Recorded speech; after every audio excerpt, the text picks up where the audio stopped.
So hi everyone, I hope आप सब लोग अच्छे होंगे, मज़े में होंगे।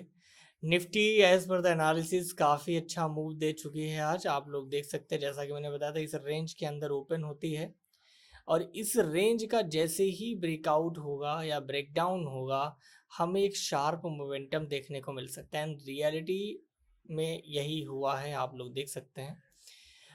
जब हम ट्रेड करने गए तो हमारे सामने ही जो हमारा लेवल था उसका ब्रेकडाउन होता है, मार्केट आता है, एक कैंडल रिट्रेस करता है, again low and then downside की मूव। अगर हम यहाँ पर 24,100 का या 24,050 का या 24,000 का भी गुड बाय करके ट्रेड करते, बिंदास पैसा बन सकता था। तो इस तरीके से यहाँ पर ये ट्रेड हुआ। आगे निफ्टी क्या कर सकता है, जरा उसको भी हम लोग समझ लेते हैं। थोड़ा सा डे टाइम फ्रेम चलते हैं। तो डे टाइम फ्रेम में हमने देख लिया कि एक रेंज जो थी उसके नीचे क्लोजिंग हो चुकी, जिसको मैं इतने दिन से बता रहा था कि इस रेंज के ऊपर नीचे ही कोई कहानी बनेगी। तो इस रेंज के नीचे यहाँ पर क्लोजिंग हो चुकी है। ये एक ट्रेंड लाइन थी, इसको भी इसने ब्रेक कर दिया है। नाउ अब हमारे पास अगर कुछ बच रहा है तो वो ये बच रहा है, ये एक लेवल है। अगर आप ड्रॉ करने जाएंगे 30 मिनट से तो आप देखेंगे ये गैप इम्बैलेंस बना हुआ है। इस गैप इम्बैलेंस को अगर मार्केट आता है, टच करता है और यहाँ से होल्ड कर लेगा तो हमारे पास एक बाय अपॉर्चुनिटी बन सकती है।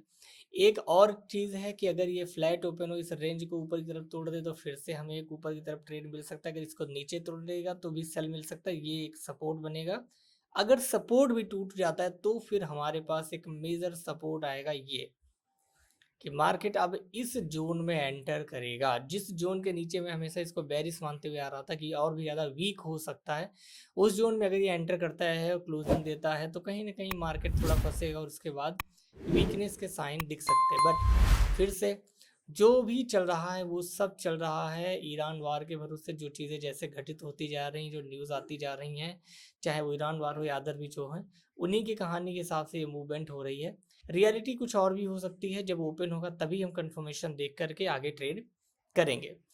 ठीक है, तो यहाँ हमारे पास अभी के लिए स्पेसिफिकली कोई बहुत बड़ा लेवल है ऐसा कुछ नहीं है जहाँ पर है उसी हिसाब से। लेकिन एक चीज़ कंफर्म्ड है कि इसने जो ब्रेक कर दिया इस रेंज को, इस सपोर्ट को, तो ये थोड़ा सा अभी नेगेटिव मूड वाला ही कहानी है। जब तक ये दोबारा से 24,200 के ऊपर नहीं जाता, अगर कल ही 24,200 के ऊपर पहुंचता है तो हमारे लिए अच्छा रहेगा। लेकिन अगर यहाँ से थोड़ा नीचे आता है, नए सिनेरियोज कुछ हाई लोज क्रिएट करेगा तो उसके हिसाब से नई एनालिसिस हम आगे करेंगे। बट अभी यही है कि अगर ये फ्लैट ओपन इस रेंज को जिधर भी तोड़े उधर के लिए हमारे पास मोमेंटम है। रीजन क्या है, यहाँ हमारे पास बन रहा है एक फ्लैग, नीचे है गैप इम्बैलेंस, यानी अगर फ्लैग का ब्रेकडाउन हो तो कोई बहुत बड़ा मोमेंटम नीचे है शायद ही मुश्किल है। लेकिन आज जिस तरीके से इसमें बड़ी बड़ी कैंडल्स बनी है, कहीं ना कहीं ये हमें इंडिकेट कर रही थी कि शायद हम कल भी सेलिंग देख सकते हैं, जब तक इस जोन को, यानी ये हमारा जो गैप इम्बैलेंस का लेवल है 23,914, इसको जब तक ब्रेक नहीं करता। लेट्स सी क्या करता है, ब्रेक करता है नहीं करता, क्या होगा उसको आगे आप लोगों को देखना पड़ेगा। बाकी फिर से बता दे रहा हूँ, स्क्रीनर हम लोगों का रेडी है। कुछ ही दिनों में मैं इसको लॉन्च करने वाला हूँ। बहुत ही स्मॉल फीस से आप काम कर सकते हो, जो आपकी आराम से एक ही ट्रेड या उससे भी कम में निकल सकती है। तो शुरू करते हैं आगे गोल्ड की एनालिसिस को। तो गोल्ड एनालिसिस आप लोग यहाँ पर देखिए, ये हमने चार्ट ओपन किया है गोल्ड का।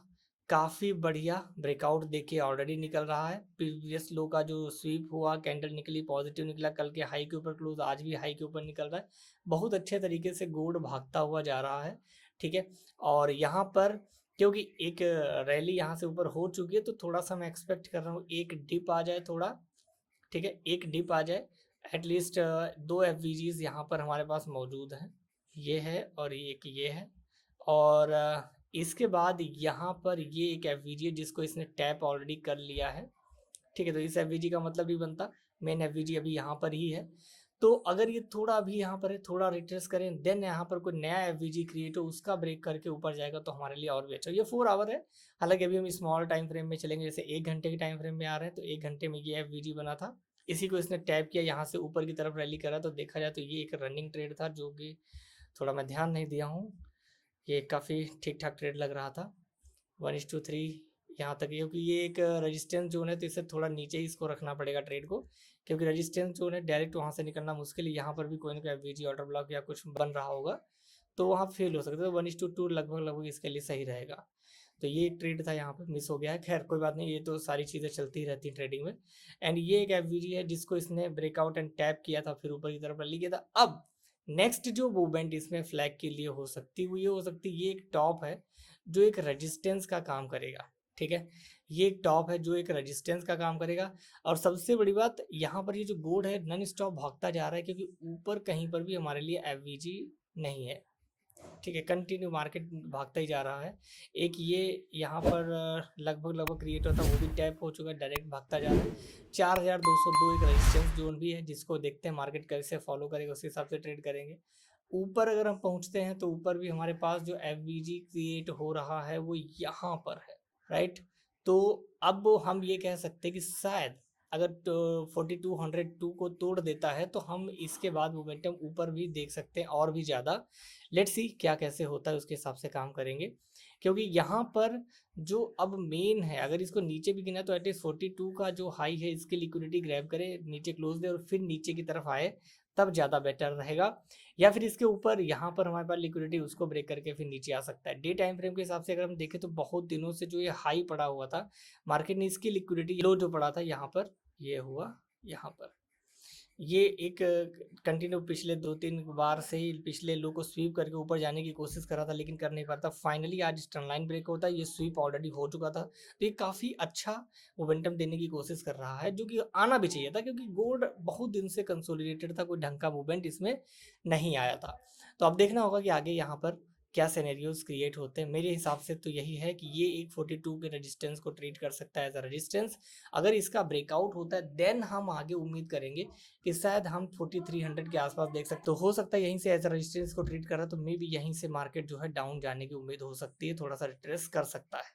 ठीक है, तो देखते हैं आगे क्या किस तरीके से बनेगा, इसके हिसाब से आप काम करिए, चेक और रेडी रहिए। लिंक डिस्क्रिप्शन में हमारी कम्युनिटी का, उसको जरूर ज्वाइन कर लीजिएगा, क्योंकि लाइव नेक्स्ट लाइव कल या परसों में ही होने वाला है। आगे एसएमसी का नेक्स्ट टॉपिक में पढ़ाने वाला हूँ, मिस मत करिएगा, मज़ा आ जाएगा। और ट्रेड अगर करना है तो आपको चीज़ें सीखनी पड़ेंगी, और सीखने के लिए आपको टाइम थोड़ा बहुत देना पड़ेगा। और जो चीज़ें मैं आपको सिखा रहा हूँ वो पेड चीज़ें हैं जो आपको मैं फ्री में सिखाते जा रहा हूँ। ठीक है, so thank you so much everyone. देखते रहिए वीडियो, लाइक करिए, शेयर करिए, कमेंट करिए और आगे बढ़ाते रहिए। और कमेंट में मुझे ये बताइए कि कौन से टॉपिक को आप नेक्स्ट पढ़ना चाह रहे हैं लाइव में, जहाँ पर लाइव आकर के मैं आप सब लोगों को चीज़ें सिखा सकूँगा। ठीक है, so thank you so much, bye bye, take care.